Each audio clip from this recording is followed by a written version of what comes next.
orga del computador. Sí, ahora vamos. No quiero contestar esa cita en detalle.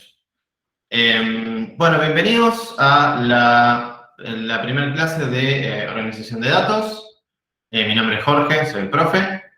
En breves momentos en algún momento vamos a hacer la presentación de todos. Pero primero vamos a, ¿cómo se dice? Ir por algunos temas administrativos de introducción de la materia. Y después hacemos la presentación de los estudiantes y después vamos a empezar con los temas comunes a todos. Apareció un gatito. Este curso viene creciendo de más o menos de 10 por cuatri. Este es nuestro tercer cuatri. Estamos bastante contentos. Vamos creciendo tanto de alumnos como de ayudantes. Así que estamos bastante contentos con todo. Y la forma principal de crecer de manera correcta, ¿no? Teniendo en cuenta qué cosas a mejorar, irlas mejorando, es por medio de gatiencuestas. ¿Qué son las gatiencuestas? Son encuestas que les vamos a pedir que llenen por cada clase. O sea, yo o alguien de los docentes les va a mandar un link, o va a ser el mismo siempre todas las clases, ¿no?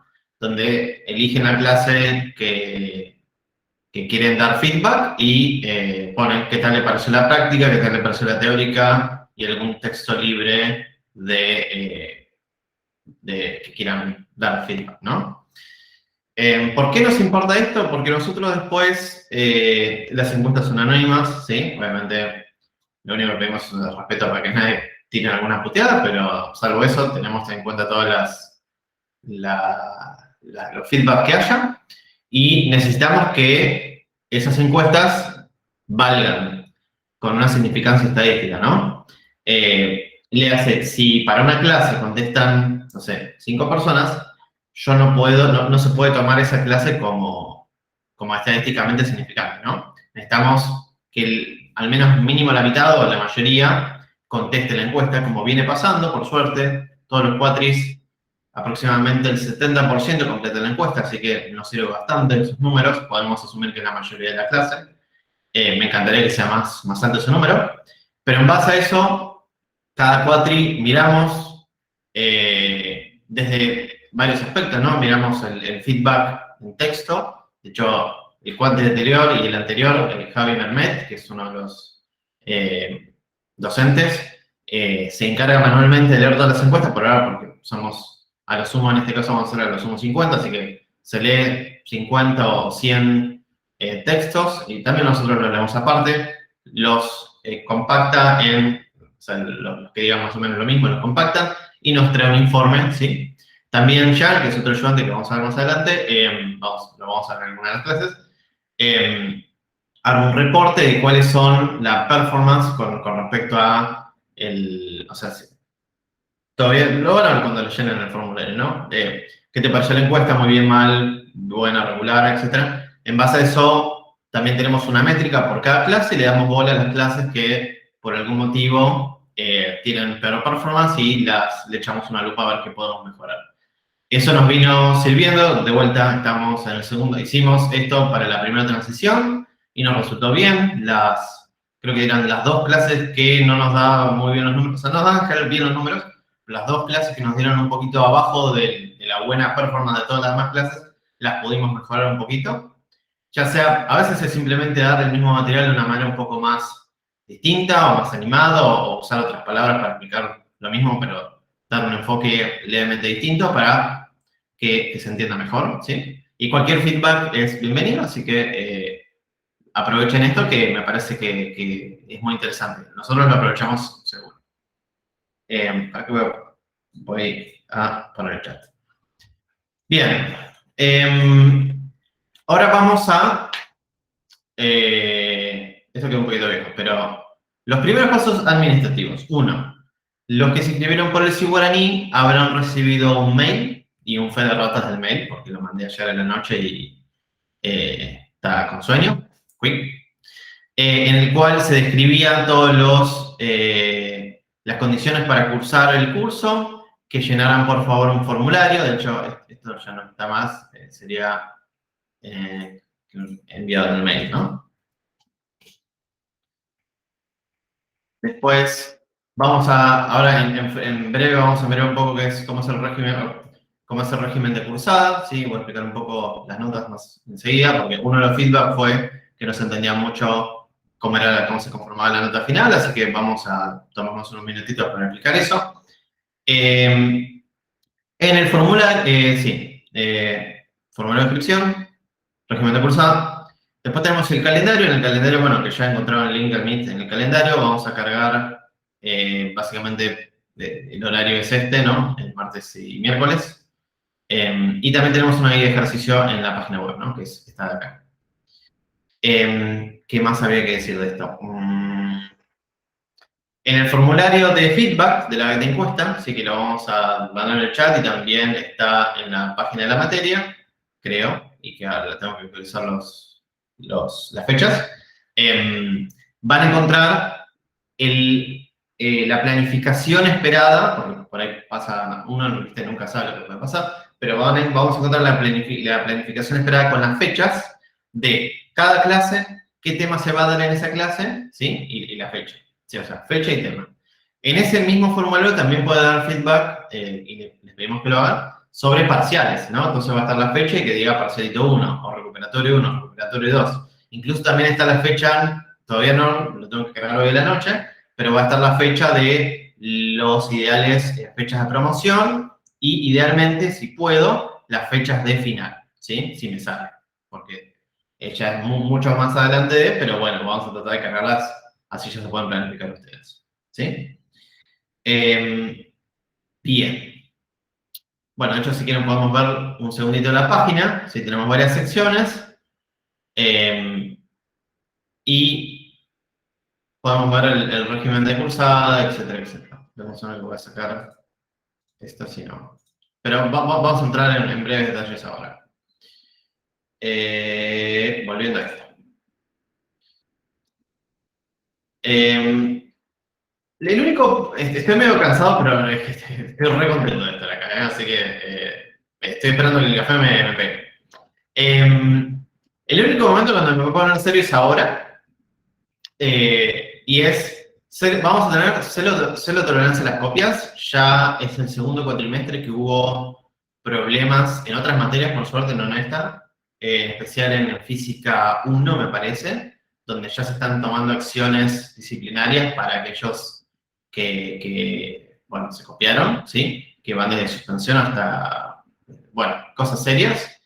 Y les pedimos que no nos pongan en esa situación, que acá vamos a tener solo tolerancia, si apenas tenemos una copia la vamos a elevar hasta el decano y va a haber verdadera consecuencias. Es el único momento donde podemos hacerlo porque también no viene del lado de que ustedes copian, no sé, viene también del lado de que se pone en riesgo las clases virtuales y nosotros queremos, este curso y otros cursos también, quieren brindar la posibilidad a aquellos que no es tan fácil viajar a la facultad, mantener después de esta pandemia. Idealmente me gustaría que varios cursos puedan ofrecer la posibilidad de la virtualidad y la única forma de mantener un estándar de calidad y tener los mismos criterios de tolerancia y calidad de clases presenciales es que acá no se copien ni en los parciales ni en los TPS, ¿sí? Entonces no vamos a tener, lamentablemente, ninguna tolerancia, y entendemos, ha pasado que hay gente que tuvo algún problema de clase mayor y por algún motivo realmente complicado no pudo entregar en una fecha particular o no pudo rendir en una determinada fecha de parcial. Y nosotros lo entendemos, lo charlamos y si se acercan a nosotros, no somos robots, justamente acá hay personas que nos entendemos y entendemos que hay muchas complicaciones en la vida que son mayores que uno y lo podemos charlar. Y eso no amerita que se copie, ¿sí? Bien, estas clases no son obligatorias, ¿sí? Pueden no venir acá y mirar después en el channel en cualquier momento que quieran. Aunque yo personalmente a mí me gusta que vengan acá, participen conmigo, y tratamos de hacer interactivas las clases en lo posible, pero no vamos a tomar asistencia, no nos interesa tomar asistencia, así que son libres de hacer lo que quieran, ¿sí? Respecto hacia ustedes, entre ustedes y los docentes, no hay preguntas, o sea, tratemos de evitar eso de bastardear a alguien por algún motivo, si es una pregunta por ahí para algunos simple y para otros no es tan simple o lo que sea.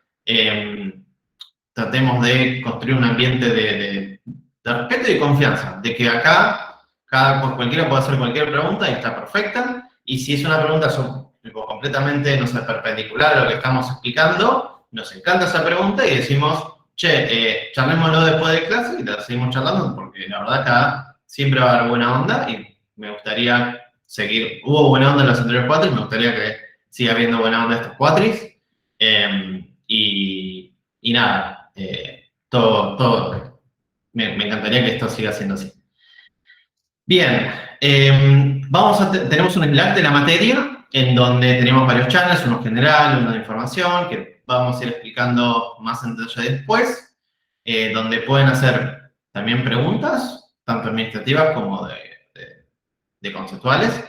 Lo ideal, que todavía no lo hicimos, ¿no? Porque todavía no hay suficientes temas distintos de conversación para crear un canal por tema, pero si quieren charlar un tema particular, primero fíjense si está el canal de eso, por ejemplo, un canal de TPS, o un canal de algún tema particular, y si no está, preguntan en el canal general de los alumnos.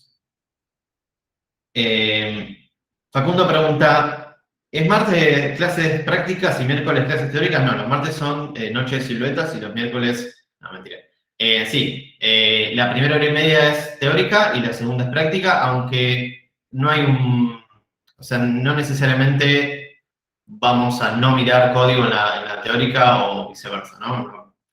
Vamos a tratar de mantener un esquema, pero no necesariamente lo vamos a cumplir siempre. Tenemos esa flexibilidad, eso es necesario. Ignacio y dice, y todas quedan grabadas, sí, sí, absolutamente todo. ¿Alguna otra pregunta? No, ok. Bien. Lo importante es por si, por ejemplo, un alumno que no está constantemente mirando el Slack, ¿no? Va y vuelve una vez, no sé, cada 2 días o 3. Si uno no hace pregunta y otro alumno sabe la respuesta o lo contesta un mismo profesor, usemos el hilo, ¿sí? No sé si todos usan Slack, pero a diferencia de WhatsApp que no tiene hilos, Slack, bajo una inicial pregunta o mensaje, se cliquea en un cosito que es para crear un hilo, entonces se sigue hablando en eso. Entonces, una persona puede después fácilmente mirar todas las preguntas y si le interesa ver cómo fue la charla, cliquea y ve todo el desglose. Pero no necesariamente ve todo así en plano. Esto nos ayuda mucho a la hora de poder buscar fácilmente qué temas se charlaron y después si nos interesa entrar y ver cómo fue el desenlace de cada pregunta o tema, comillas, podemos hacerlo y esto nos ayuda tanto a nosotros como a ustedes. Esto es bueno, de vuelta, esto no es un foro, no le tomen el pelo a nadie. Todavía no pasó acá, por suerte, porque ya pongo una especie de protección diciendo no le falta el respeto a ningún compañero o no le tienen un chiste a nadie porque no queremos que nadie se sienta mal por hacer una pregunta, ¿sí? Y todo lo contrario. Si saben la respuesta, ayúdenla. Que construyamos una mini comunidad que nos ayudamos entre todos a aprender, ¿sí? Y los comunicados así, como digamos, mayoritarios, se van a hacer en el channel de información, que es Alumnos Info. Ustedes no pueden escribir mensajes en Alumnos Info, sí pueden en el thread contestar, y ahí se van a hacer anuncios aclaratorios o de información general, ¿sí? El resto, para que ustedes puedan hacer preguntas o lo que sea, es Alumno General. Lo van a ver cuando reciban la invitación del Slack. Bien, temas administrativos. Ahora sí. Germán dice, ¿todas las clases van a ser el mismo link para no tener que checar el calendario? Probablemente sí. Sí se produce por algún motivo porque Google cada tanto nos cambia mágicamente algún permiso de un usuario de cosas raras. Si cambia el link, va a estar actualizado en el calendario. Yo diría que a priori, por ahora no pasó, que tengamos que cambiar el link, pero sí, la respuesta es, o puedes agregar ese evento de calendario en tu propio calendar, o puedes dejarte el link ahí y ya está. Sí, cualquiera de las dos. Sí, no queremos un nuevo link. De hecho, es el mismo link del año pasado, idealmente. Creo. Volvamos a temas administrativos, los cupos. Para condicionar ese cambio de curso, tienen que completar un formulario que mandó el depto de computación, ¿sí? El depto de computación se va a encargar de todo lo respectivo a aceptar condicionales en base a la gente que se da de baja y los cambios de cursos, si quieren cambio de curso. Sí, paso número 1. Nosotros a partir de los que respondan eso y también los que respondan el mail que inicialmente les envié sobre la bienvenida al curso, también le avisamos al departamento de la computación cuántos aceptamos y ellos tienen hacen sus cuentas y nos asignan los mails a los nuevos alumnos. ¿Sí? Creo que este proceso dura aproximadamente una semana. ¿Sí? Y después ha pasado que para rasquetear a algún alumno más que otro, hemos hecho una segunda iteración, pero no creo que este cuatripase. Bien. Ahora había una pregunta anterior, que ahora sí la podemos retomar, que era, para cursar la materia sin haber aprobado el final de hora del computador. Perdón.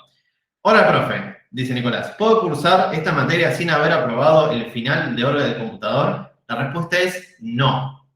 Tiene que estar en condiciones de alumno regular con respecto a la materia, a la carrera que se anotaron, tienen que tener todas las materias aprobadas. ¿Sí? El único caso que hicimos la excepción fue el primer cuatri, que salió una normativa del Departamento de Computación que aceptaba tener aprobada la cursada solamente de las correlativas. Ahora Igual ya... Orga, perdón, profe, Orga del computador ya no es correlativa, creo. pará, es Orga del computador en respecto a ingeniería, ¿no? De la materia de la carrera de ingeniería. Hola, Ahora profe, en el me plan no confirman. ingeniería que actualizaron hace poquito, Sí, ok. Orga ya no es Sí, correlativa. sí. Bien, entonces, sí, sí. De hecho, no, pero no me acordaba si el computador era de ingeniería o de licenciatura. La de licenciatura no cambió, la de ingeniería tuvo una actualización que se aprobó hace una semana o dos, en donde el cual las materias correlativas para ingeniería ahora son álgebra y algoritmos de programación 2, me parece. Entonces, si tienen aprobadas esas materias, y de hecho tendría que haber hecho una diapo de eso. Igual seguro que, bueno, sí, tendría que haber hecho una diapo de eso. Entonces, desde ingeniería, solo necesitan álgebra y algoritmos de programación 2. Esa fue la actualización del plan. No fue un nuevo plan, fue una actualización. Como es una actualización, aplica al plan actual, ¿sí? Lo único que me había confundido porque no sabía si, no, viste, soy muy malo con los nombres, no me acordaba si el computador era la materia de licenciatura o de ingeniería. Gracias por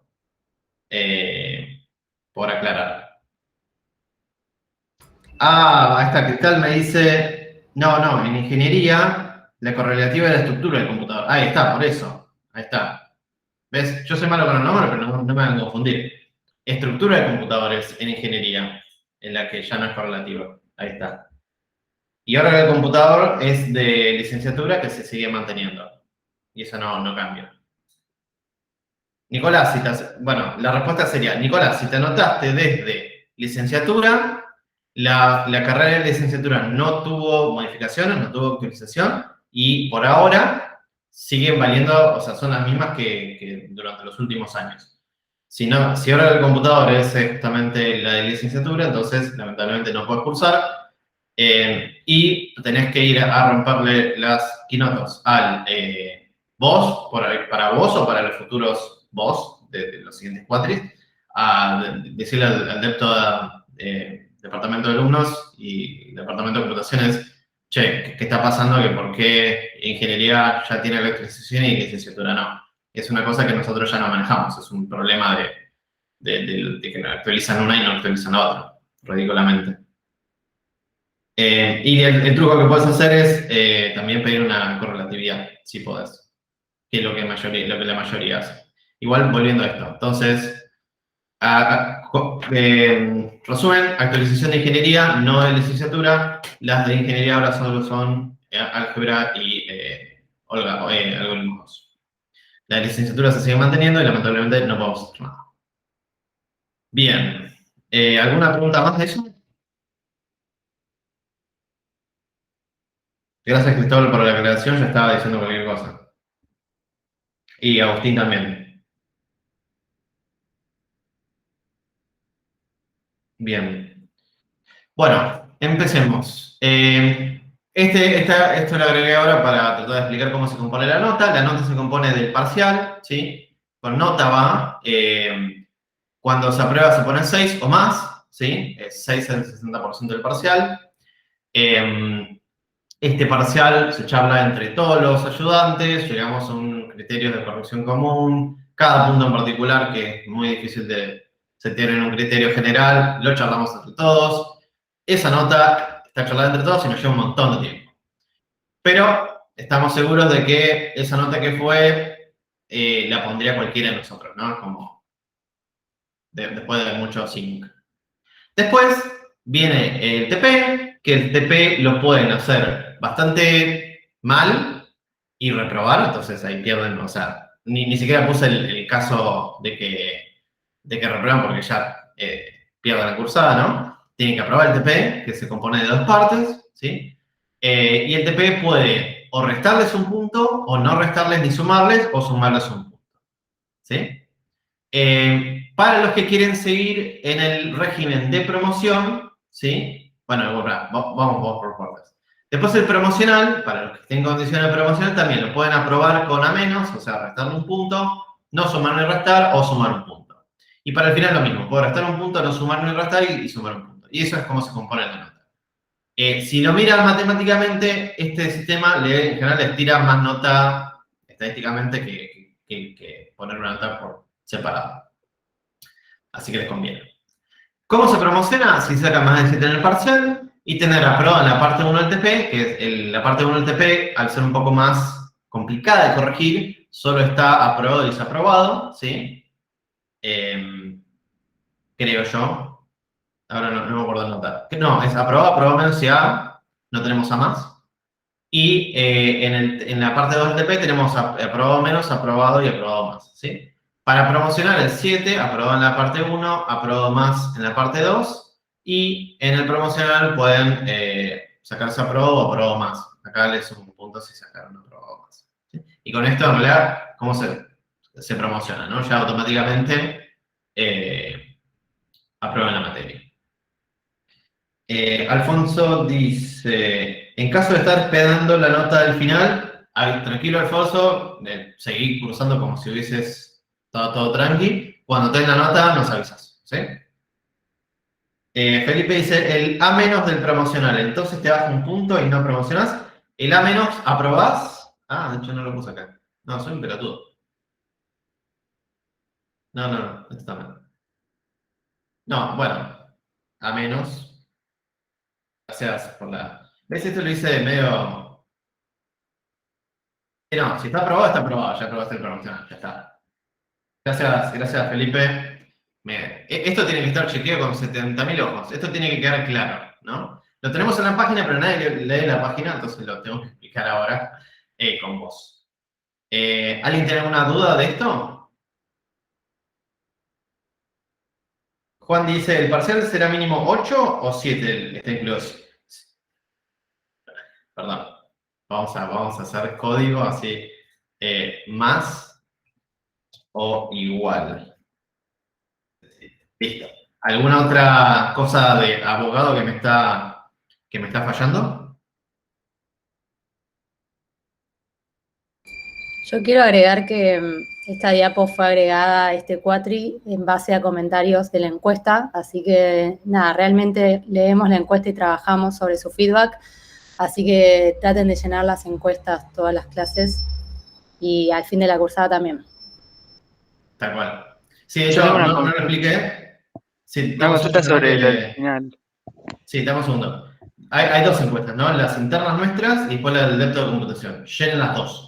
Sí, las dos son importantes. De hecho, el depto de computación se va a volver obligatoria. Ya hay una resolución que la vuelve obligatoria, pero se está procrastinando en la implementación de la obligatoriedad. Pero bueno, ya se va a poner obligatoria en breve. Este 4 igual que viene. Sí, Germán, dígame. Sí, que entonces no te queda la nota del final. ¿O cómo es? El final te afecta la nota. Puede restar o no sumar ni restar o sumar uno. Claro, pero Tu la nota es la nota que venís feliz. acumulando con todo lo demás. Sí, Está bien, sí. listo. Obviamente no estoy poniendo en ningún lado que, o sea, tranquilamente puedes reprobar el parcial o el TP o el final, ¿no? No lo estoy poniendo, ¿no? Claro, Eh, perfecto. Genial. Netanel, ¿cómo es tu nombre de pila? Dice, ¿los trabajos prácticos tienen reentregas? Sí, sí tienen reentregas. Si se reentrega o va recuperatorio puede programar, sí, hasta cierta fecha sí. Eso ya lo charlan con su corrector, pero sí, puede haber una primera reentrega y la mejora. En las dos instancias, Son, ¿no? Sí. son dos recuperatorios, hay por parcialito, parcial, y en cualquiera de las dos instancias se puede promocionar. Gracias por la pregunta. A ver, soy en piedra, no lo puse. ¿Dónde lo pongo? Parcial, acá. El segundo récord. Gracias. ¿Cómo te dicen? Netanel o Neta, me dicen, sí. Gracias, neta. Sí, hasta el segundo récord. El tercer récord ya pierde promoción. Hay tres, o sea, No, hay o sea, 4 instancias. no, es el segundo recuperatorio, sería la tercera instancia. Puta madre. Entonces, Esto es hasta el primer récord. Está bien. Ahí está, parcial o Sí, recuperatorio se promociona, segundo eh, recuperatorio ya no. sí. Bueno, Gracias. Una Sí, consulta. sí. Diga. ¿Cuál es la diferencia entre promocionar e ir a final? O sea, en cuanto a la Es estructura más del fácil. El final agregamos un multiple choice inicial donde tiene que hacerlo con una cierta nota, y si no bochan, y después el oral es bastante parecido, pero se agrega como un poquito más de... En el oral te vamos a guiar menos respecto de qué tema te estamos preguntando, digamos, va a ser más complicado. En cambio, en el oral promocional te vamos a decir, bueno, ahora háblanos de tal tema, como más dirigido, más guiado. No necesariamente así, me gusta siempre no guiar tanto, pero puedo intuir que no es la diferencia, pero debería ser un poquito más fácil el promocional. Claro, eso, sí. Alguna diferencia le hacemos. Sí. Hay una diferencia, por ahí alguno que otro no lo nota. Creo que muy pocos rindieron la promoción y después el final, pero bueno, después a la larga se verá si se nota o no, pero nosotros tratamos de darle un dedo más abajo de simpleza al promocional. Ok, muchas gracias. De nada. Juan dice, sí, una cosa importante, gracias Juan. El promocional, justamente como le damos un poquito de facilidad, si por ejemplo, no sé, les tomamos 3 temas y uno está flojo, hay otra segunda fecha de promoción donde solo recuperan ese tema y ya está. Como que no tienen que recuperar todo de vuelta. En cambio, en el final, no el final, es binario.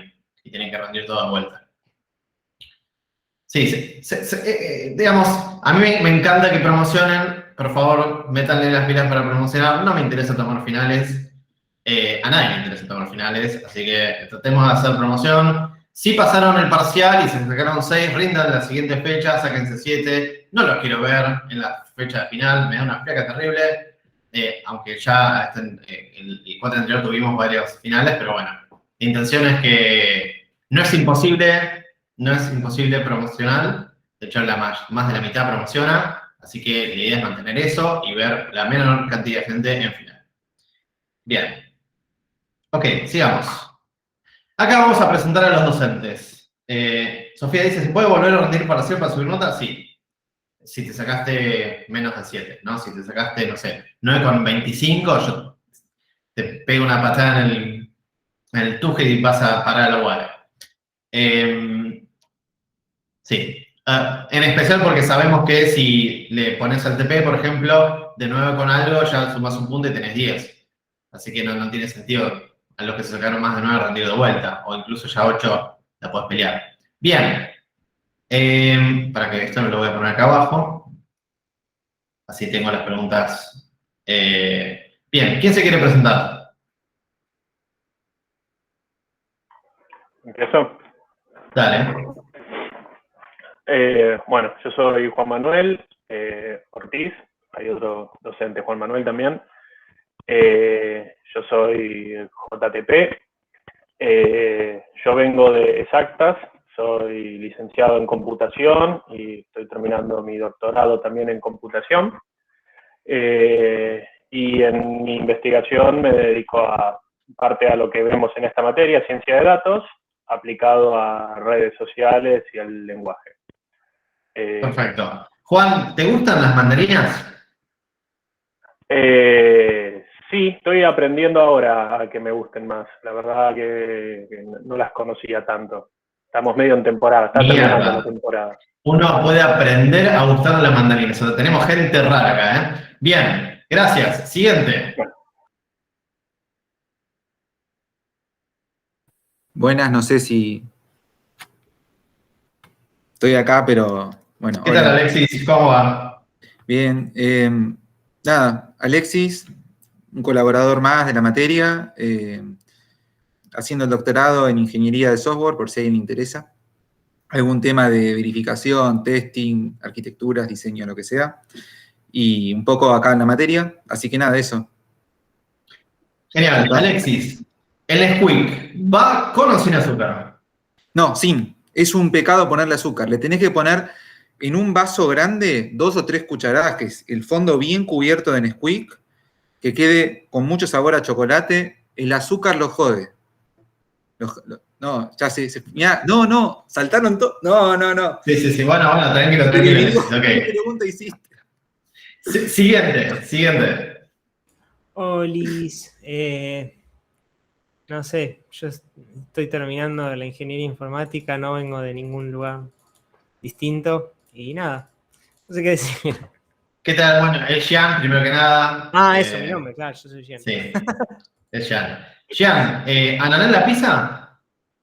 Una vez probé, me gustó, así que vos sí, pero en casos raros lo haría. Ok.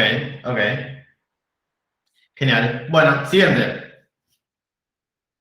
Hola, voy yo, a ver. Ahí, ¿Qué tal?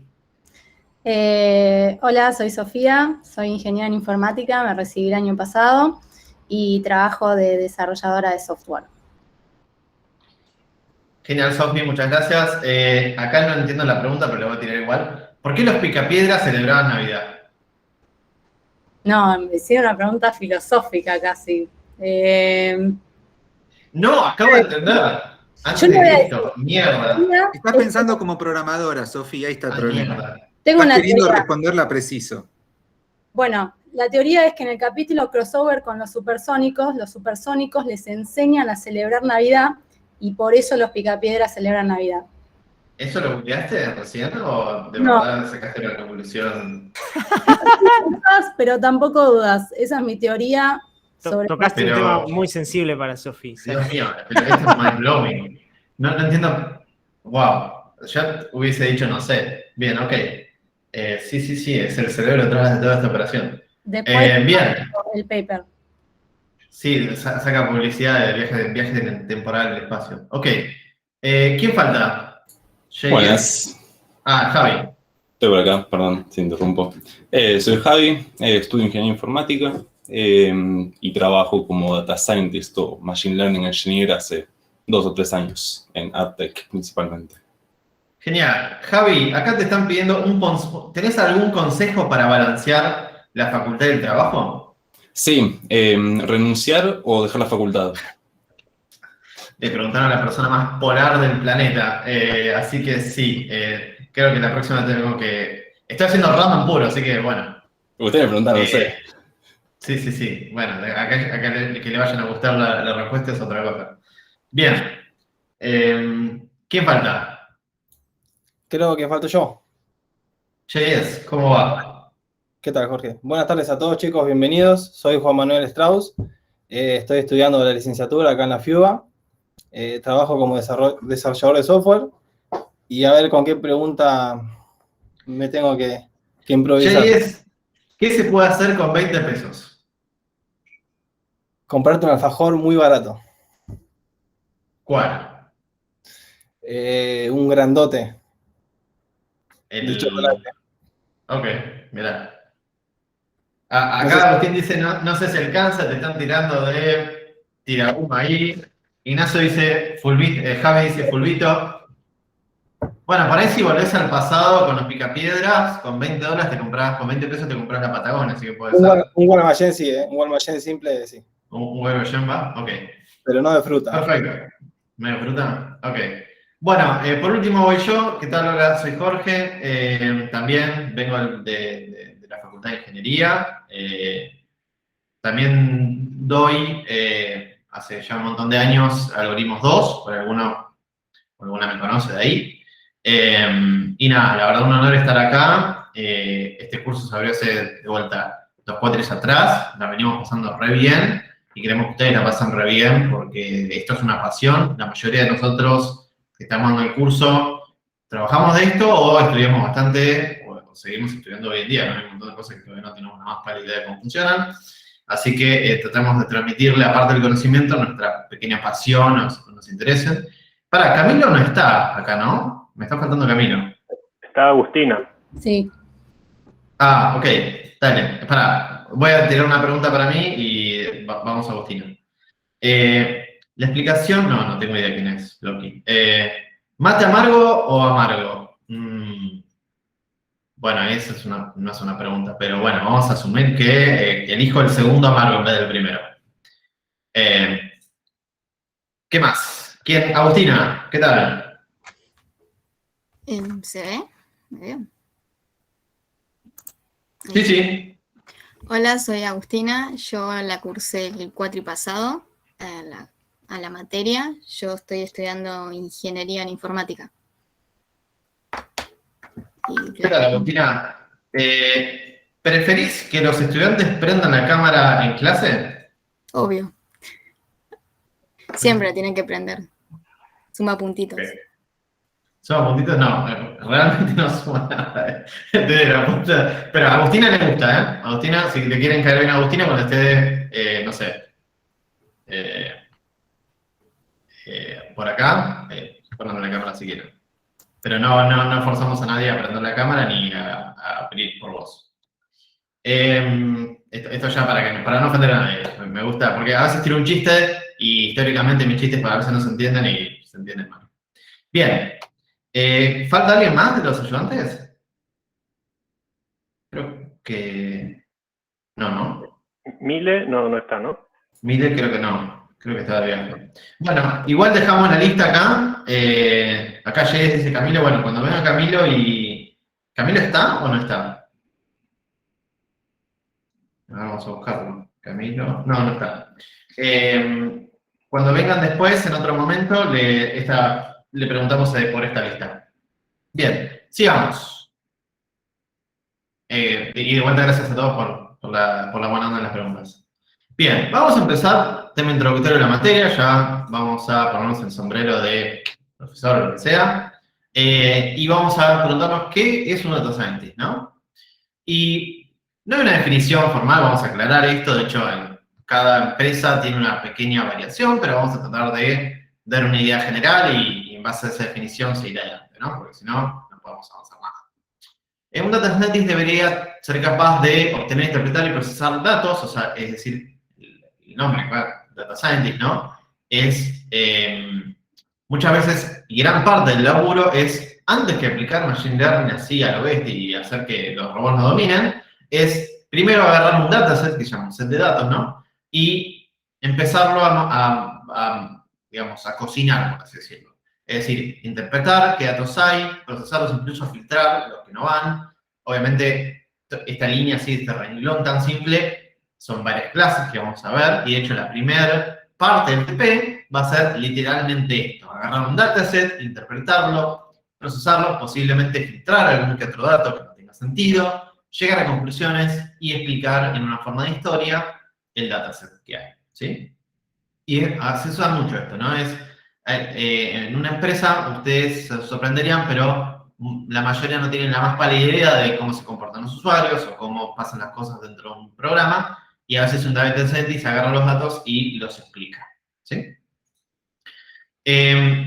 A partir de esa explicación, a partir de esos gráficos, a partir de ese procesamiento, que de vuelta vamos a ver en sucesivas clases, se pueden llegar a conclusiones, y esas conclusiones pueden llegar a decisiones en un producto, en una empresa, o en un rumbo a tomar, por así decirlo.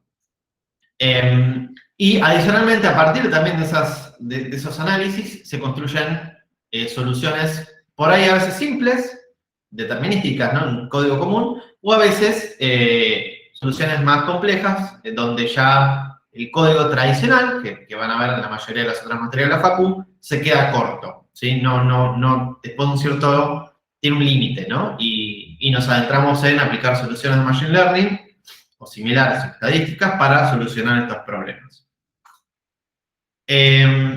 Bueno, en fin, el TP va a seguir esta filosofía de entender, y la segunda parte, de hecho, va a ser literalmente construir soluciones de Machine Learning para resolver estos problemas. ¿Sí? Bien, un Data Scientist difiere del Data Engineering, ¿no? El Data Engineering se encarga más de como la ingeniería detrás de cómo se consiguen los datos, pero hay un pequeño solapamiento, ¿sí? Pero, de vuelta, hay una diferencia en el enfoque, ¿no? El ingeniero se enfoca en la creación de la infraestructura y la arquitectura para cómo se generan los datos, cómo se guardan los datos y permitir al Data Scientist obtener y fácilmente leer o obtener los datos. Esto ustedes dicen, ¿necesitas una persona tan distinta? Y la respuesta es sí, ¿no? Por ahí en un programita, una muy chiquitita, esta división de responsabilidades no se ve clara, pero vamos a poner el claro ejemplo, no sé, de Netflix, ¿no? Debe haber fácil 50 data engineers, particularmente laburando en cómo guardar los datos, cómo disponibilizar los datos, y otros 50 data scientists, ¿no? Y la división está más clara como agua y aceite, ¿no? Después, obviamente, cuando esto, para dar un poco de flexibilidad en la aplicación, ¿no? Mientras más chica es la empresa, mientras más chico es el grupo, el equipo de Machine Learning, estos roles se pueden solapar un poquito más. Bien, Agustín dice, ¿qué es Machine Learning? Vamos a, no sé si lo vemos acá, pero por ahí, con un par de ejemplos lo vas a ir entendiendo, que tenemos ejemplos recopados. Pero la dejo con un pin y la vamos a agarrar después esa pregunta.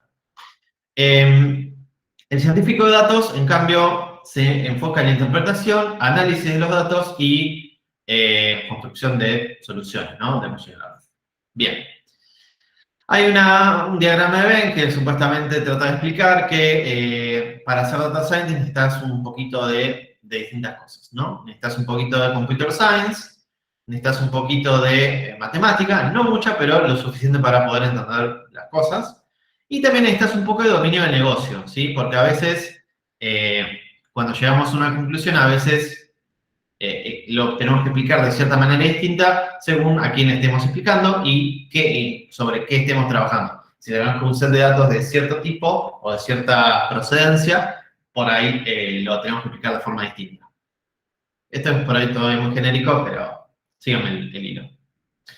Los skills técnicos para un data scientist, minado de datos, es decir, extraer datos de, por ahí a veces logs, eventos que ocurren, no sé, transacciones de eventos de tarjeta de crédito, no sé, datos así en bruto, es decir, minar datos, visualizar esos datos, ¿sí? Poder explicarlos también, que eso es parte del TP parte 1, aplicar un poco de matemática estadística, ¿sí? A veces hacer, no sé, los mismos gráficos también tienen matemática estadística, ¿no?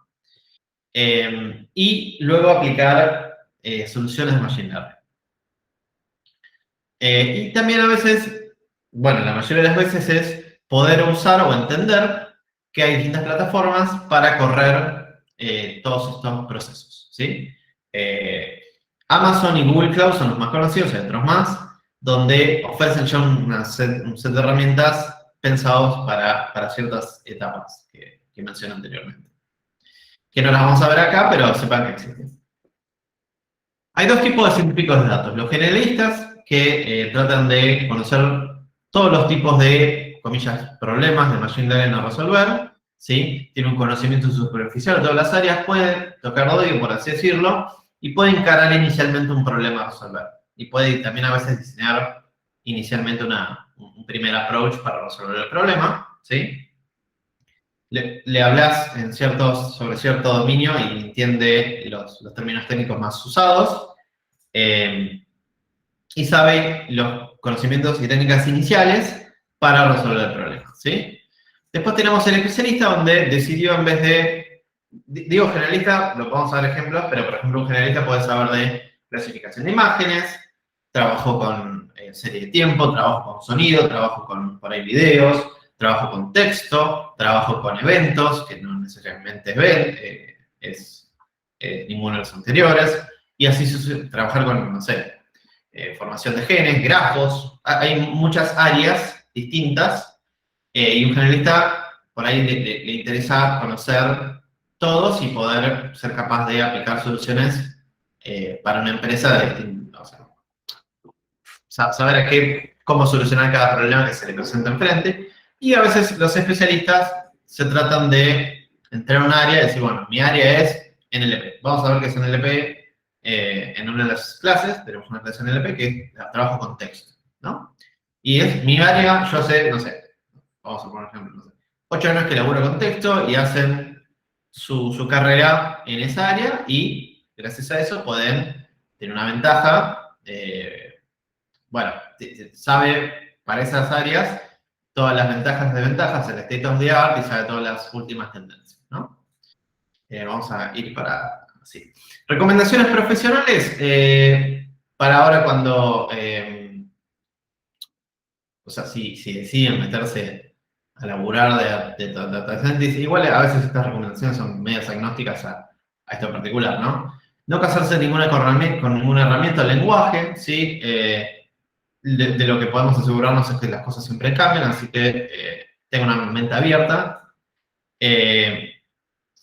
Muy importante entender que en Machine Learning ningún problema se resuelve de forma perfecta. ¿Qué quiere decir que no se resuelve de forma perfecta? Si yo, por ejemplo, pido que me clasifiquen, no sé, un modelo que me clasifique una imagen, ¿no? Podemos saber claramente que la cantidad de veces que le pega correctamente una imagen es del, no sé, un buen modelo, 90%. Va a haber un 10 que le pifia.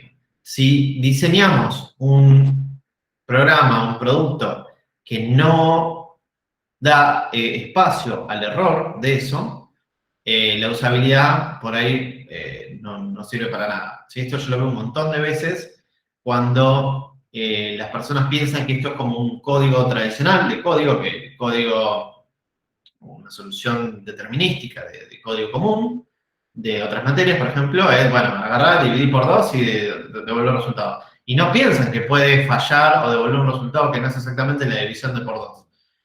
Entonces, el programa falla, el producto de per se no sirve para nada. En cambio, a veces se abraza esto y lo que se hace es hacer que la mayoría de los sistemas de Machine Learning ayuden o mejoren o asistan, dependiendo cuál, al ser humano, ¿sí? Eso lo vamos a ver más adelante. Cuando veamos los distintos temas vamos a ir entendiendo qué significa que les vaya mal a un modelo. Incluso vamos a poder tratar de medir qué tan mal le va a un modelo o no, que también le va a un modelo o no, ¿sí? Después, ahí, le recomendamos mucho es preguntar mucho y compartir. ¿Sí? No tenemos muchos, pero hay algunos grupos de Machine Learning en Argentina.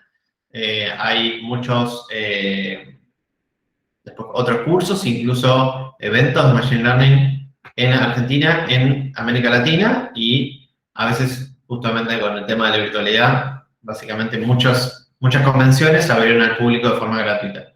Así que es un buen momento para aprender algo nuevo de forma bastante barata.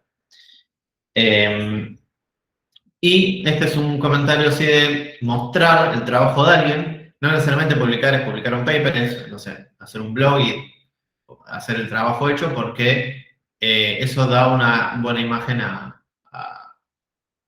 si uno quiere mostrarse como profesional hacia, no sé, para afuera. Bien, algo que tenemos que hablar, que esto lo sufren todos los data scientists, en especial porque los data scientists tienen un problema, es justamente las personas generalistas versus las personas especialistas. Uno piensa que no sabe nada y en realidad lo que pasa es que todos saben un poco de distintas cosas y probablemente lo que yo sepa no lo sabe otra persona y esa persona me puede enseñar cosas que yo no sé Y lo que hay que pasar y entender es que uno puede saber algo del otro y lo importante es no sentirse que nunca está a la altura, ¿no? Eso no es así. Tampoco es que se inflen y son superhéroes, ¿no? Pero uno, en general, al menos yo siento, y la mayoría de todos los data scientists para mí siento lo mismo, que como no es tan fácil de medir lo que uno sabe y lo que no, en especial en el data scientist, uno siempre se tiende a degradar, o sea, internamente sentir que no sabe nada. Pero en realidad, a veces, no es así. Esto lo digo, lo paso rápido, pero en realidad es un síndrome que le pasa a todo el mundo. Y hay que mencionarlo para empezar a racionalizarlo. Las plataformas que recomendamos para seguir aprendiendo después de este curso, ¿sí? Es Coursera, Udacity, edX, Deep Learning AI, que lo hizo Andrew Ng, que es como el profesor, comillas, de Machine Learning, ¿sí? Andrew Ng tiene una lista de mails, que acá hay un link para que se suscriban si quieren, que es muy interesante porque a veces ya hoy en día las pueden entender. Esa lista de mails está como explicada para un público general con un poquito de conocimiento, pero ya ustedes lo podrían entender, donde hay noticias del impacto de Machine Learning en el mundo y están muy copadas ver cómo evolucionan ciertas cosas, ¿sí? Que va desde el punto de cómo se usó Machine Learning en un caso que no iba, o cómo se usó que no iba para éticamente correctamente, o cómo se usa Machine Learning en un caso que salvó vidas, o mejoró y le hizo salvar, no sé, plata a alguien, no sé, muchas cosas. O permitir, no sé, desarmar bombas con un robot a control remoto, no sé, un montón de cosas del ámbito de Machine Learning. Y después tenemos la ESI, ¿sí? Que son cursos de las facultades altas que se dan cada año. Este año ya pasaron. De hecho, J.O., Juan Ortiz, fue uno de los profes en uno de los cursos que dio la ESI este año. Que también, no todos, pero algunos de esos cursos trata sobre puro Machine Learning o distintas técnicas de Machine Learning, y les recomendamos que cuando termine este curso estén atentos, que se hace todos los años, que es como el siguiente paso, seguir creciendo como profesional en esta área, si es que le interesan seguir profundizando sobre esto, ¿no? Germán dice, el link de la lista de mails está caído. Ahora lo chequeo, después de la clase lo recauchuto, es necesario. Puede ser, ya tiene varios meses, así que por ahí lo cambiaron. Así que gracias por avisar. Así que continuamos. Vamos a lo divertido, vamos a la parte copada. ¿Dónde está Machine Learning? ¿Dónde se usa? Vos, Jorge, me tiraste humo hasta el momento y yo te digo, no, Machine Learning está en todos lados, lo venís usando hace básicamente fácil 7 años, así a gran escala. Y el primer uso, así para que todo el mundo fue impactado, es el e-commerce, es decir, venta de cosas. Los sistemas de recomendación se pueden considerar parte de Machine Learning. Tenemos una clase, de hecho no es una clase, es una charla, que potencialmente este cuatri va a ser upgradeada clase o no, vamos a ver, donde hablamos de los sistemas de recomendación, ejemplo Netflix o ejemplo Mercado Libre. Hay un montón de páginas que lo usan, en donde se sugieren productos o distintas cosas en base al historial de búsquedas o de compras o de ventas o de lo que sea. Y esa sugerencia, ¿sí? Incrementa la probabilidad de que vos termines comprando, viendo más videos o comprando más productos en Mercado Libre, y eso aumenta el engagement, en un caso donde querés más retention, o aumenta la cantidad de compras, y por hacer un programita, un algoritmo de Machine Learning, aumentamos un montón la plata que gana la empresa, ¿sí? Dice Guillermo, para espiar gente. No, para espiar gente tenés los cookies, tenés un montón de otras cosas que ni siquiera necesitan Machine Learning. Cristóbal dice PageRank. No sé si considerarlo Machine Learning, es un algoritmo de grafos que se usa para búsqueda. Google lo hizo, pero no necesariamente, no lo pondría como sistema de recomendación, pero se puede usar PageRank como un posible recomendador, o variantes en grafos, ¿no? Así que sí, la respuesta es sí, pero esto es un poquito más más abstracto que eso, es sistema de recomendación como tal. Después análisis de sentimiento. Yo puedo ver los comentarios que uno escribe, aplicarle análisis de sentimiento y, por ejemplo, si escribiste un review malo, yo te puedo contactar y preguntarte qué pasó, o incluso hacer un análisis sobre lo que una persona escribió. Por ejemplo, yo puedo escribir acá, I love pitch, no sé, pitch datos, y lo vamos a analizar, y obviamente diciendo que no soy un robot, y entonces podemos decir, vamos a poner teaching. Podemos, obviamente, bueno, ¿ves? Esto anda con el love cats, vamos a poner. Las entidades son, por ejemplo, detección de entidades, de quién estoy hablando. Vemos sentiment, que de todo documento vemos que tiene un score de casi 1, así que está bien. Después la sintaxis, hago un árbol de sintaxis, de qué es el verbo, cuál es el pronombre, cuál es el noun, ¿sí? Después, categorías es de ¿cómo se dice? De qué está hablando, tópicos. Voy a refrescar así podemos ver sobre el texto original, bueno, para mostrar un ejemplo.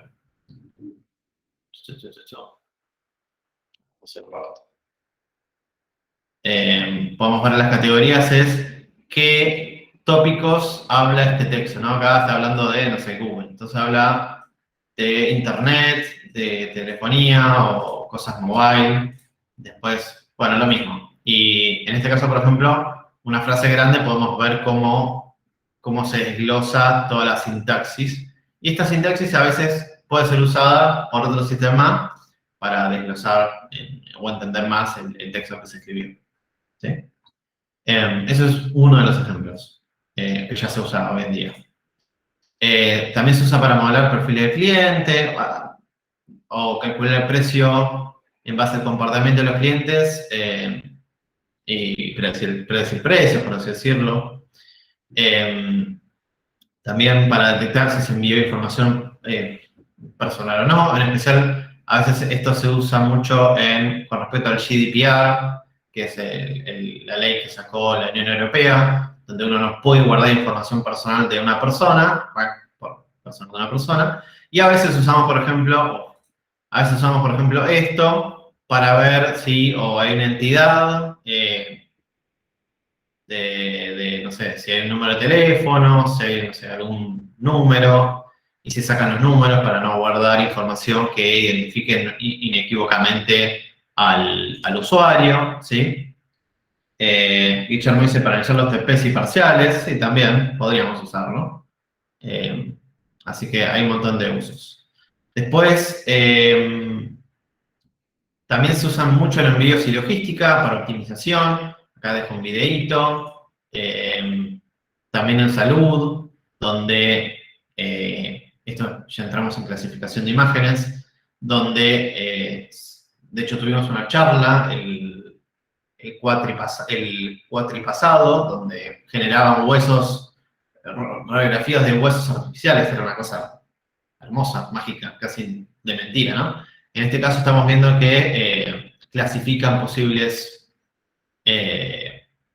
cánceres. Obviamente, acá podríamos de vuelta pensar en cómo diseñar un producto en base a que puede fallar o no, ¿no? Obviamente no vamos a hacer que apenas detecte este sistema que es cáncer, de decirle al usuario, tenés cáncer, vas a morir, ¿no? Sería lo más tonto posible. Sería algo con dos dedos de frente, sería avisarle al médico que acá posiblemente haya cáncer y que el médico tome la decisión final, ¿no? Es una ayuda al médico para que no se le pase o que diga que acá hay potencialmente un problema y que el médico tome la decisión.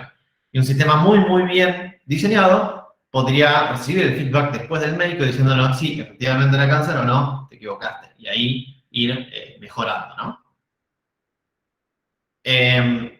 Bueno, detección temprana de tumores, generación de nuevas drogas, esto tomó mucha importancia justo hace no muchos meses, cuando Google sacó un modelo que ayuda a predecir cómo se van a doblar las proteínas. Y aparentemente eso está empezando a revolucionar. Todavía es muy grande el modelo, todavía no es tan fácil de usar, pero ha marcado un hito en síntesis de proteínas y generación de nuevas drogas futuras que tiene un impacto real en la humanidad que se va a ver en los siguientes años.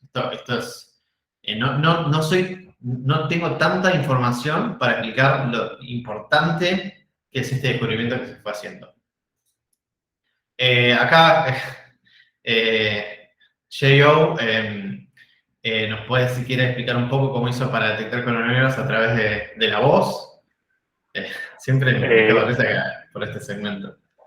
No, ojo, a ver, esto lo pusimos en el primer cuatrimestre, recién empezaba la pandemia por ese entonces, y en ese momento el Ministerio de Defensa de Israel tenía un proyecto así con un montón de guita puesto para identificar, o sea, hacer diagnóstico del coronavirus a través de grabaciones de la voz. Y vos con una aplicación grabás, no sé, tu tos o tu tono de voz, no sé cómo sería, y detectaban que había como algo especial en cómo tosías o cómo te escuchabas.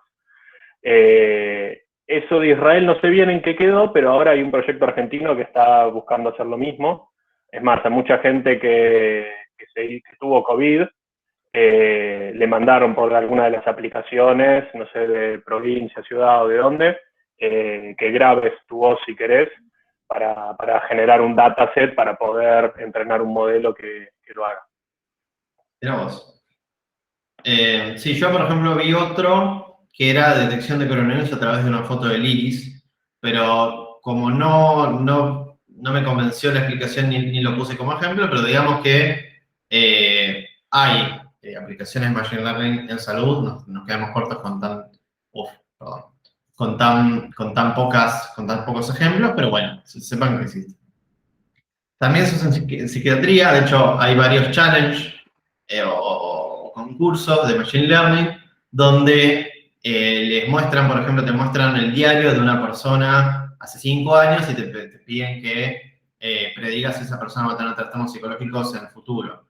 Y como saben, después de 5 años, si esa persona tuvo o no, tenemos un dataset que podríamos entrenar modelos para detectar posibles signos de demencia, ¿no? En especial, aparentemente, hay enfermedades que, por ejemplo, no me acuerdo ahora el nombre porque soy muy malo, que lo hacen a uno cambiar muy seguido de temas de conversación, sin terminar otro, ¿no? Y eso es un claro indicio de demencia o alguna enfermedad. Y de vuelta, si pensamos bien un producto, no es que voy a decir, hola, Sigo, tenés demencia, te vas a quedar loquito, sino hacerle un pequeño flag al médico para que inicie otro tipo de test para confirmar esa hipótesis, ¿no? O empezar a traquear a la persona. También, bueno, hay un montón de otras usos, ¿no? También se hace en gaming y videos, ¿no? Muchos, incluso empresas argentinas, usan, ¿cómo era este? El de... Ay, no me sale la palabra. Bueno, era muy famoso en un momento que yo ni me acuerdo. Usa Machine Learning para aumentar el engagement de los juegos. Otros ejemplos es mejorar la calidad visual de los juegos. Ya ahora están metidos tanto NVIDIA como AMD. NVIDIA sacó su versión DLSS y AMD no me acuerdo cómo se llama, pero básicamente los dos son técnicas que se llaman de Super Resolution, es decir, agarrar una imagen o su efecto un video y aumentarle la resolución. Entonces el juego produce la salida visual, la resolución del juego es, no sé, de 800 por 800 y con Super Resolution lo llevan a 4K. Y aparentemente es más barato hacer eso que pedirle al juego que ya automáticamente genere el juego en 4K, ¿sí? Me faltaron poner un par de ejemplos, pero se puede ver la mejora de plata que le están metiendo. NVIDIA, por ejemplo, entre la versión 1 que sacó y ya la 2, se puede ver que la versión 1 tenía entre frames, había artefactos de que las cosas cambiaban de lugar constantemente, y en la versión 2 agregó una variable temporal entre imágenes para que no cambien tanto y quede mucho mejor, ¿no? y se está poniendo mucha plata en eso. Ya Nvidia, uno diría, Nvidia, una compañía de placas de video, ¿no? Tiene un equipo de data scientist bastante fuerte y le está metiendo muchísimo a el tema de cosas visuales con Machine Learning. De hecho, la librería principal de todos los frameworks de Machine Learning usan CUDA, que lo maneja NVIDIA. Guillermo dice upscaling. Gianmarco dice Ethermax. Sí, gracias. Ethermax tiene un equipo de data scientists que tratan de aumentar de alguna forma, primero, bueno, entender los datos y ver cómo aplicar técnicas no muy complicadas, pero que están interesantes para si uno se quiere entrar en Machine Learning, ¿no? Para ver cómo medir y aumentar el engagement de los jugadores.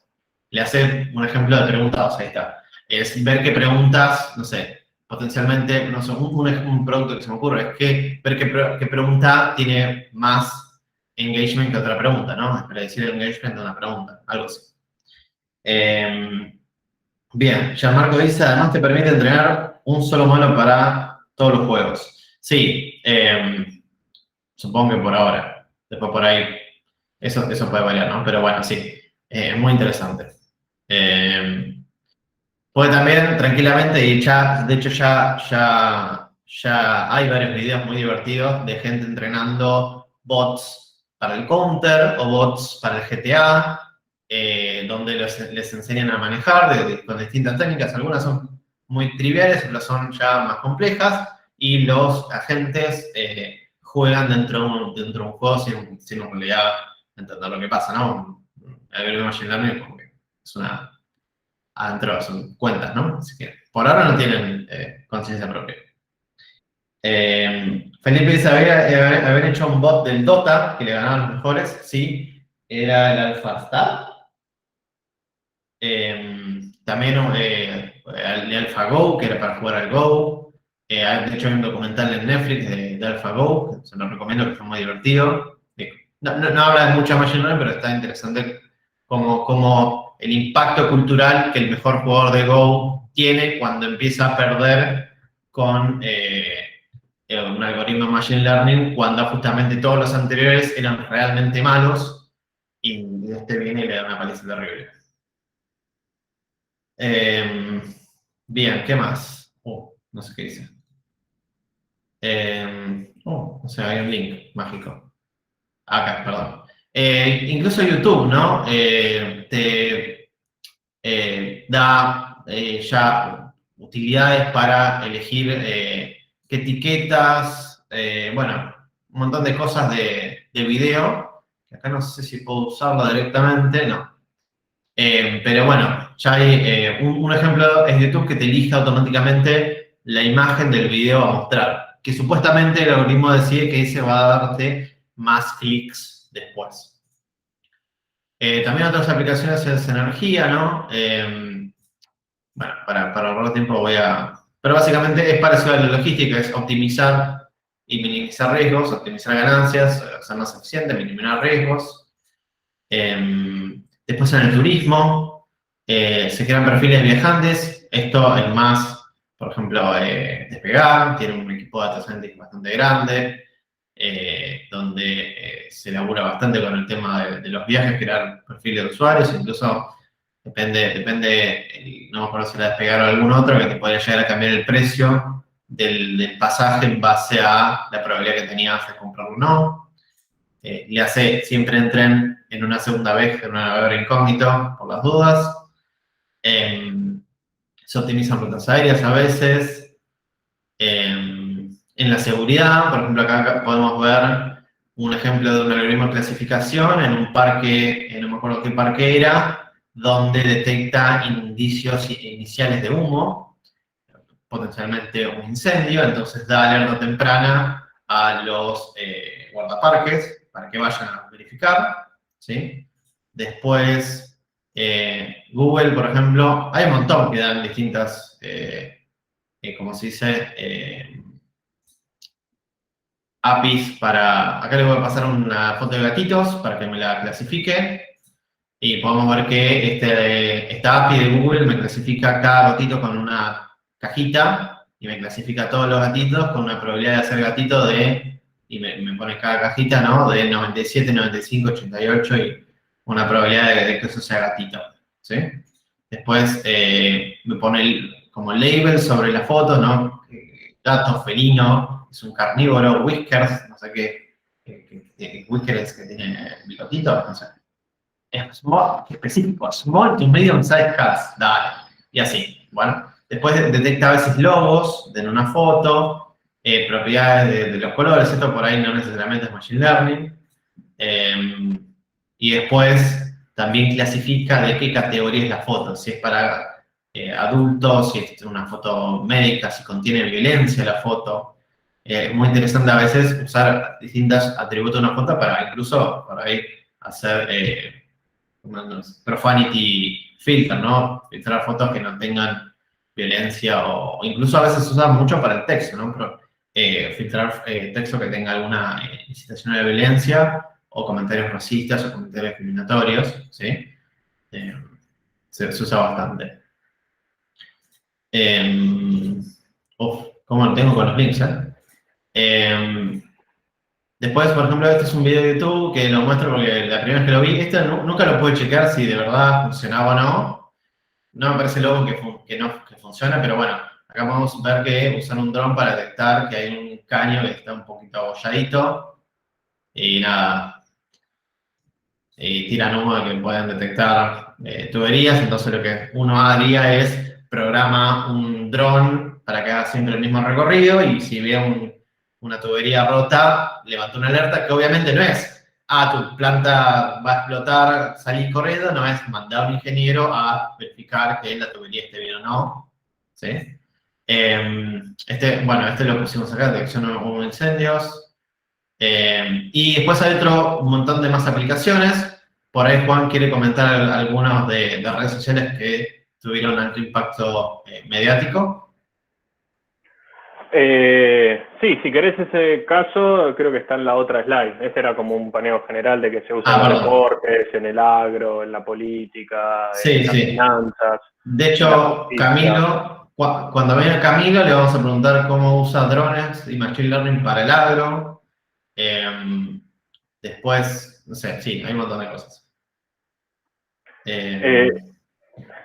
Sí, bueno, un caso que siempre contamos un poquito más a fondo, así como un ejemplo tal vez no feliz, es, tal vez incluso ya lo escucharon, un poco lo saben, es el caso de Cambridge Analytica, que fue enjuiciada en el Parlamento Europeo y en el Parlamento Yankee por injerencia en cuestiones electorales, principalmente en la elección de Trump y en el Brexit en Europa.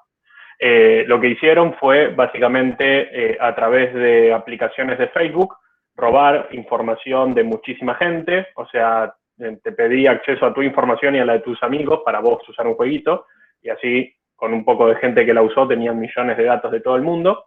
Y después crearon un modelo para predecir perfiles psicológicos en base a tu información de Facebook.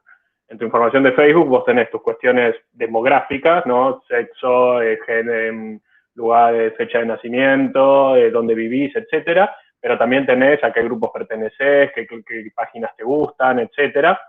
Y con eso lo que hicieron fue autocontestar una encuesta psicológica, que son como 60 preguntas que te hacen para sacar tu perfil psicológico, las autocontestaban mediante toda la información que Facebook gentilmente les dio, y en base a eso hacían publicidad hipersegmentada. O sea, tradicionalmente la publicidad es poner un cartel o un aviso en algún medio. Y, bueno, todo el mundo que está viendo ese cartel o ese aviso lo ve. Pero mediante las redes sociales se puede a cada usuario que esté viendo su muro en Facebook, en Instagram, en lo que sea, mostrarle una publicidad que esté especialmente diseñada para esa persona. Les habrá pasado seguramente a ustedes, buscaron viajes, entraron a YouTube y te dice, ¿estás buscando viajes a tal lado? Bueno, esto lo hicieron con fines políticos electorales para influenciar el voto de la gente, mostrando incluso avisos contradictorios. A alguien que era más un perfil más psicópata, tal vez le decían, no sé, en el Brexit, de los inmigrantes te van a sacar del trabajo, y a alguien con un perfil, no sé, de otro tipo, le daban un mensaje menos extremista y tal vez más que le llegue mejor para sus propios sesgos. Por eso también fue enjuiciado Facebook, porque de Facebook fue que robaron la información y obviamente la empresa. O sea, es algo que tuvo impacto a nivel geopolítico. Y después el siguiente es un caso más feliz, o sea, para mostrar un poco las dos caras del impacto que tiene la inteligencia artificial en nuestra realidad.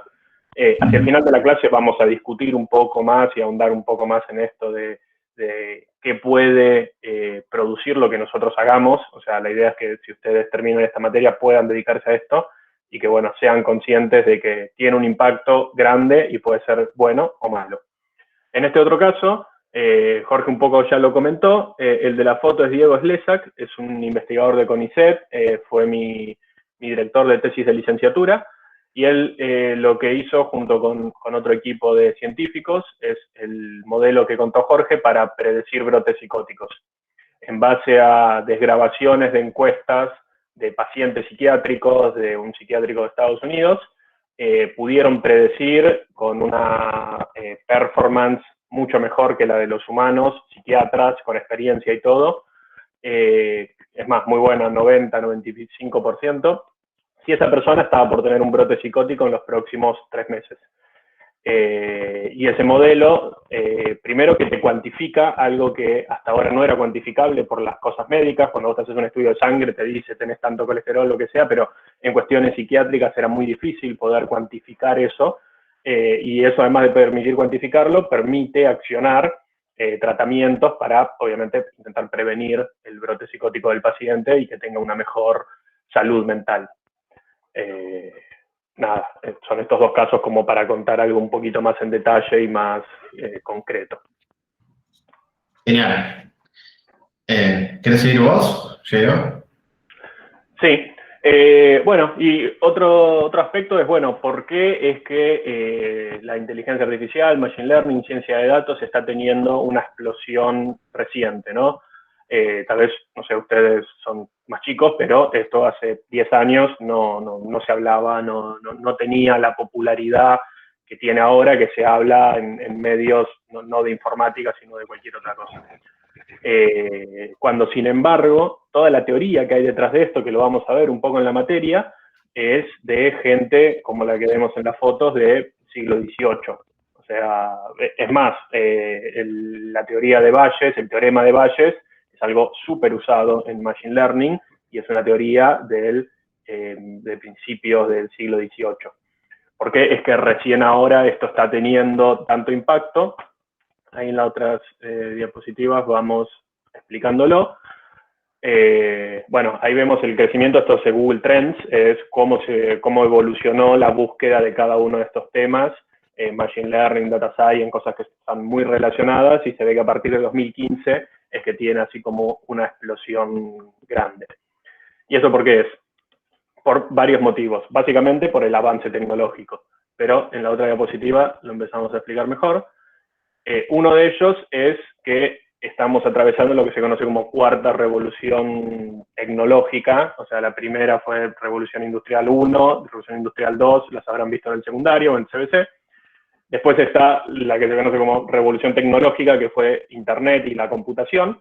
Y ahora estaríamos en lo que algunos llaman cuarta revolución, que es esto, las máquinas superando a los humanos en muchísimas cosas, sin que los humanos le hayan dicho explícitamente cómo se resuelve un problema. Alguien ahí antes preguntaba qué era Machine Learning. Una de las definiciones más estándares es que la computadora haga cosas, o aprenda cosas, o detecte cosas, o prediga cosas, en base a cálculos propios, no a que vos le hayas programado if tanto, else tanto, for, no esa estructura tradicional en la que vos explícitamente le decís qué hacer, sino que la computadora, en base a datos o en base a distintas cosas, sola entiende qué hacer. Bueno, ahora estamos en medio de eso. ¿Por qué? Un poco por el cómputo. cómo creció la capacidad de cómputo de las computadoras hogareñas es exponencial y hoy en día no tiene comparación a lo que había hace 10 años en términos de cómputo, en términos de cantidad de operaciones que se pueden hacer. Otra es por el ancho de banda que tenemos hoy en día, que no solo en nuestras casas con Wi-Fi tenemos conexiones de 20 megas, 100 megas o más, sino que estamos conectados todo el tiempo con 4G, con lo que se viene de 5G, y estamos todo el tiempo mandando datos a la Internet y a todo el mundo, ¿no? Entre ellos, por ejemplo, las redes sociales, las compañías telefónicas, los bancos, todos tienen millones de datos. Y por último, Sí, también de hecho, está... también agrego lo que dice Diego, es estar conectados todo el tiempo y de tener la posibilidad de estar conectados todo el tiempo hace que uno pueda disponibilizar modelos de Machine Learning de forma remota, ¿no?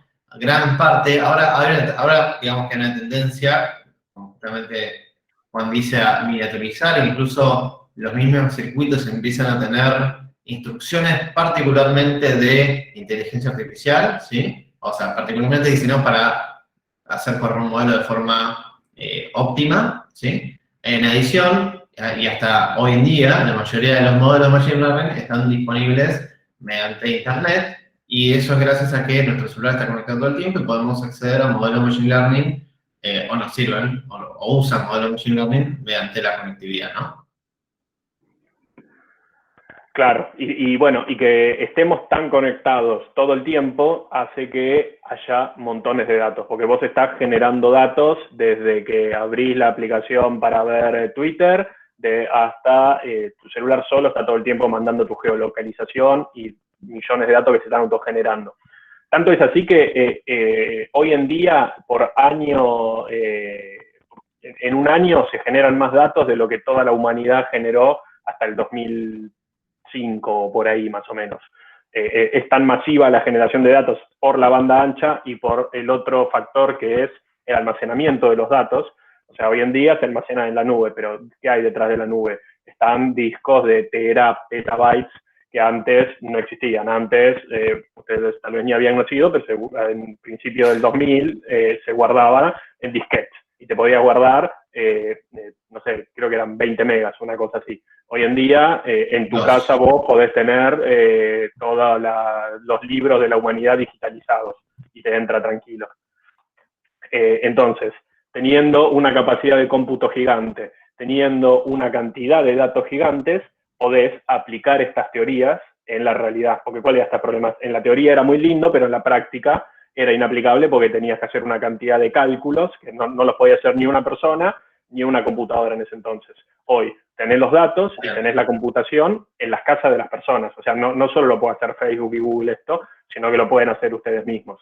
Entonces, cualquier empresita o incluso particulares pueden hacer sus modelos de Machine Learning que funcionan mejor que las personas. Y bueno, en gran parte por eso es esta explosión. Bien, continuamos. Las tecnologías que vamos a usar en este curso van a ser Python como lenguaje de programación, Jupyter como entorno de desarrollo. Sí, vamos a ver más de esto en la práctica de hoy. Para los que contestaron pocos, pero bueno, hay gente que no tiene experiencia previa en Python y les mandamos un video a ver, que por ahí no lo vieron porque la verdad podría haber mandado el mail un día antes, pido perdón. En el mail hay una introducción a Python, si la quieren, para los que estén flojos con Python o para los que no sepan Python, les recomendamos verlo. Y hoy en la práctica vamos a ver usar Python dentro de Jupyter para los primeros pasos, ¿sí? Las librerías gráficas, que es cómo ploteamos gráficos y explicamos nuestros problemas, hay dos principales, Matplotlib y Seaborn. De vuelta, lo vamos a ver más en la práctica.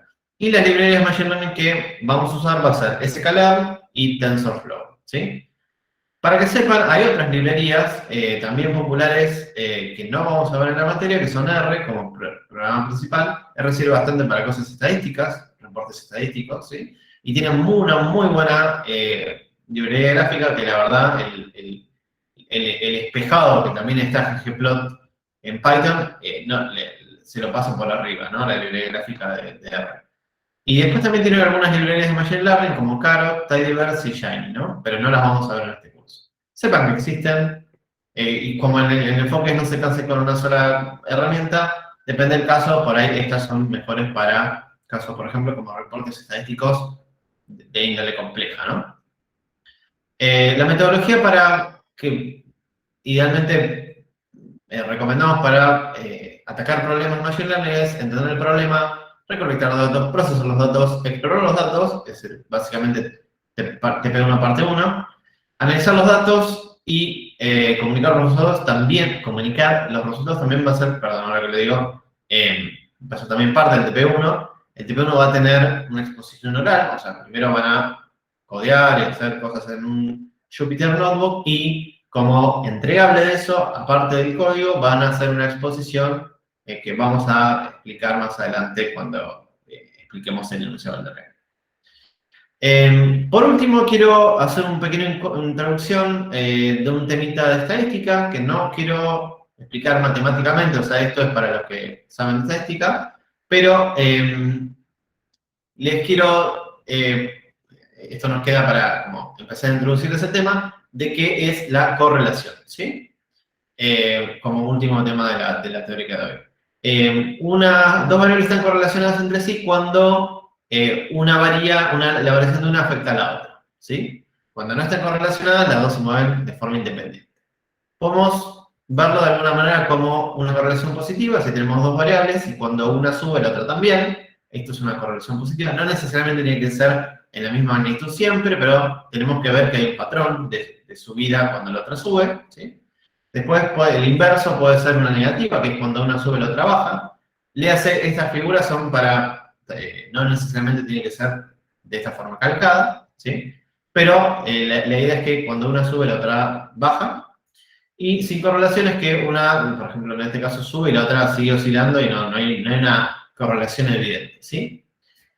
A veces decimos que hay una correlación, entonces que hay dos variables que de alguna manera están relacionadas entre sí, ¿sí? Pero no necesariamente es así.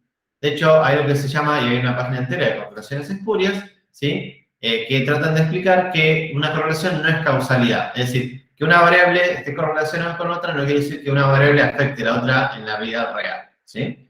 Es una forma matemática para empezar a llamar la atención sobre si dos variables están causalmente relacionadas, ¿sí? Las relaciones causales, o sea, explicar por qué una variable modifica a la otra, es un proceso mucho más difícil, que no es matemático, es, bueno, aparte de matemático, es de entendimiento del problema, de una explicación racional de por qué lo afecta, ¿sí?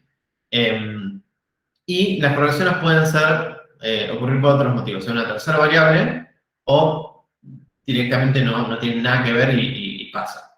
Un ejemplo divertido para explicar que una correlación es distinta de una causalidad es muertes por vapor, ¿sí?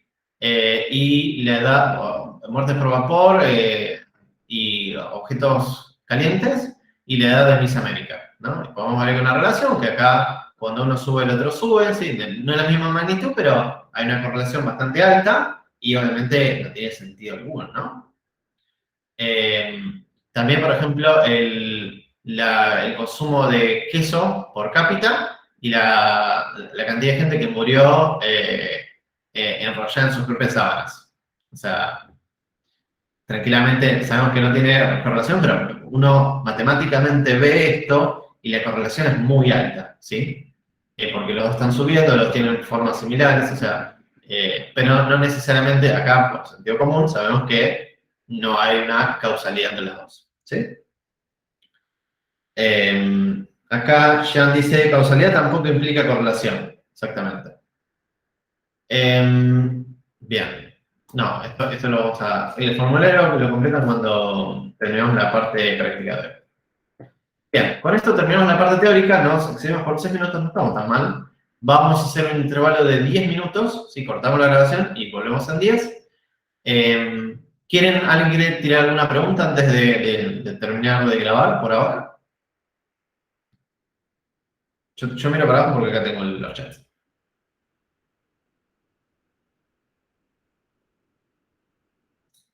3, 2, 1. Bueno, nos vemos en 10 minutitos, ¿sí?